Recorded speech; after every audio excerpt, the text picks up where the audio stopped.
Hello, everyone. Welcome to Siasa Kwa Sasa, the only podcast that listens to you. I'm your host, Bey. And I am Becky. This is where we dive deep into Kenya's political landscape, where we explore and amplify youth voices. Our slogan is Voice, Charge, and Action, because politics isn't just about leaders in offices, it's about us, the young Kenyans who are leading change and shaping our nation. In each episode, we discuss key issues affecting us, from government to elections and much, much more. We invite experts, activists, and random young Kenyans to share the insights and bold experiences in relation to change. So, whether you're passionate about politics, annoyed, or maybe frustrated by the system, or just really curious about how things work, this podcast is for you. So let's get into it. We have amazing young Kenyans here and we'd like them to introduce themselves. We are going to discuss something really important, a question that has been running in most people's minds since the last year's events. Are young Kenyans or young people really changing, shaping the politics, or really shaping Kenyan's government? Well, for start, we have to really understand that Kenya has one of the youngest populations in Africa. And for a fact, we've often heard that not most of them don't care, don't engage in this politics, or worse, they're just numbers in when running for elections. But is that really the case? Are they really shaping Kenyan's government, or is the system just playing them? Well, we'll get into this, and they're going to introduce themselves, and they're going to provide amazing and powerful opinions on what is shaping this generation. Hi guys, my name is Felicitus Okoko. I'm a youth advocate.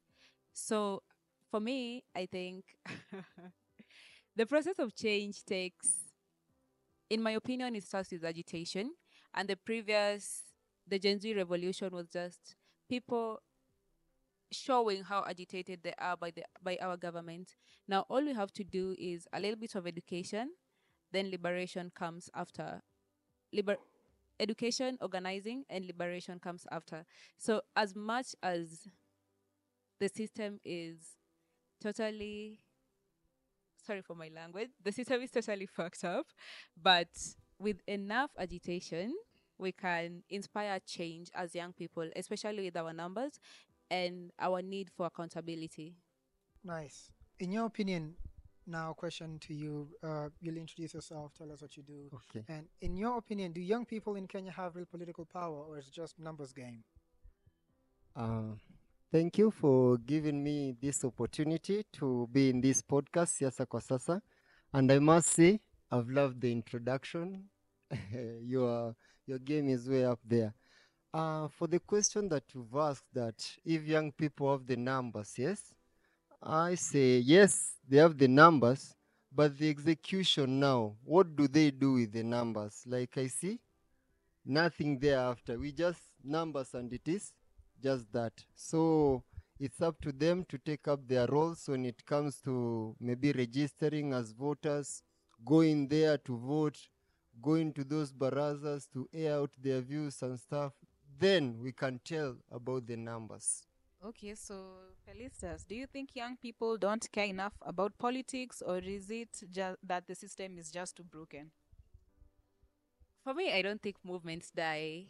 I don't think movements die. And the Gen Z revolution, it was a movement that is going to stay with us. It is a movement that will inspire a change in our political system.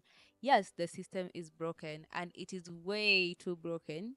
Broken enough to make us not care about voting in the previous years. But now we want something different. We are agitated. We are angry. We need to see change. And we are going to be there to create that change. We're going to be there to make that change come 2027. If we turn up to vote, if we turn up to stand against this system of tribal leadership, if we turn up to vote against corrupt leaders, if we turn up to do something about it, as much as there is very little power in our grasp, but with numbers, with a collective power that each and every one of us hold, we are capable of inspiring a change, and we have it in us to inspire change and to vote in change. Mike? Thank you again. Just I didn't add in my introduction that I'm the chairman of the youth back in our area in Kibra. And one of the things that made me the chairman is because I was ready to be modeled. But now, with this Gen Z generation, yes, they are doing everything right, but who are their role models? Who are they looking up to? Who is their leader and stuff like that? So that will shape everything. That even if they are going for those positions, they should be like trained, they should be role models and stuff like that, because they owe it to the next generation. They are not the last. Amazing, amazing. We are hearing about role models and also youth taking action. Well, this is the last question, and it goes to both of you.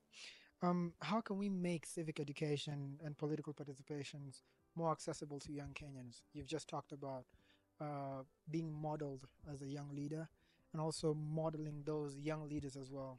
So it brings mentorship into the picture. What do you think? What how can we make civic education and political participation more accessible? Uh, as for me, I think there should be a breakdown. You see, like we know the hierarchy, but it there in the middle, it cuts. The information does not trickle down. So they should put in mechanism and system, even if it is those chief barazas, the nyumba kumi, implement such like, so that even the common mwananchi will get that information, and there he can have a chance to participate. Yes. As for me, I think that it all starts with knowing your constitution. What are the provisions in your constitution? What does it say? Okay, there has been so many issues coming up, especially in relation to legality of policies and bills being proposed. And what does your constitution say? That is the beginning for me. But in relation to mentorship and having role models, our current political leaders are not people to aspire to be like. They're not people to aspire to be like. For me, it's not that they're not people to look up to. Like our current political class, they're not people to look up to. Yes, we need to be trained on leadership. We need to be trained on advocacy and movement building, which a lot of NGOs and CSRs are doing. We need that leadership. We need that leadership training. We need those mentors, but not from the political space. Our leaders in the political space are not good. There are just a few leaders that I can point out, like Crystal, Millie, people who are adamant to give in to this normalcy that has been there. But for me, mentorship should just be about talking leadership with everyone and getting to know your constitution, have your voice, speak up. If my voice and your voice come together, we have a louder thing to say. We will be heard and we have to be heard. Just one more question for both of you. Anyone could choose to answer as we wrap up. Uh, what is the how? Okay, what is the importance of having such platforms to get to discuss this thing? Are they often there? Maybe we can use a question on podcasting and maybe other platforms that bring the youth voices. Like, are they really important? Could they really impact or maybe drive change sooner or later in the future? There aren't as many platforms to talk about things like this, especially in relation to the government. True. They do advertise. Okay. They do advertise these forums. They tell you that, ooh, on a certain day we are having this conversation at this court in relation to our legislative process. On Saturday we are having a conversation on policy making and the process. But we never get to these tables. Who is sitting at these tables if it's not us as citizens? Who is making these rules? Who is making these policies? How? Why are we not being involved as young people? Because this is going to be our life. Everything that happens right now, it's going to be our legacy. It's going to be what we live through. So why are we not getting to these conversations? Why are we just seeing adverts of this happening, but they never come to pass? It is important for us to speak. It is important for us to express ourselves because this is what informs our policies. This is what informs mitigation processes. So yes, we do need these platforms to speak. We do need the digital platform, but we also need the old school platform. We meet somewhere, we have these conversations, and we tell people what we expect. We get to hear what they think and understand the thought process behind some stuff. I have so many questions to ask. I have so many questions to ask. Mike. Yes, yes, I thank you. I think it's fear. Fear is what it's making the conversation not go out there. Because when you post and you say you want a Gen Z forum, you, the poster, you You'll see be yourself danger. like you'll be at risk. Like the next moment utapotezwa, unaona. But it's good to have these spaces, these platforms, so that we can, the future is in our hands. You see, and us as the Gen Z, though I'm a millennial, we have the strength, we have the capacities. We are up to date. Unlike those who are before us. So we should just come together, have a view like you've seen this platform. Like I am for role models, she is against it, but we can discuss and reach a level ground on which way to go forward. So it's the way to go, and the government should give us the space to speak out, to organize such, and to air out our views. Sure. Thank you very much. Okay.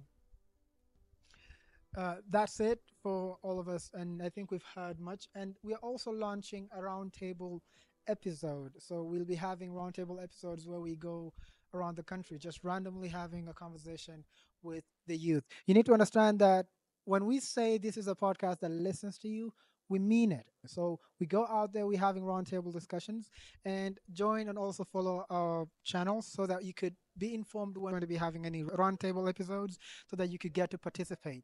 This is a conversation that we're having, and we're also always going to keep it going. It's been a very engaging conversation, and we thank our guests for coming, and we're looking forward to see you once again. And that's a wrap for today's episode, but it's not the end. We've talked, debated, and hopefully flaked new ideas. But the conversation doesn't end here. We are on AfriPods. You can find our episodes right there. Tell us what you think and reach us on our social media handles. Remember, it's about voice, charge, and action. And until next time at Siasa Kwa Sasa, the only podcast that listens to you because change is you. See you soon.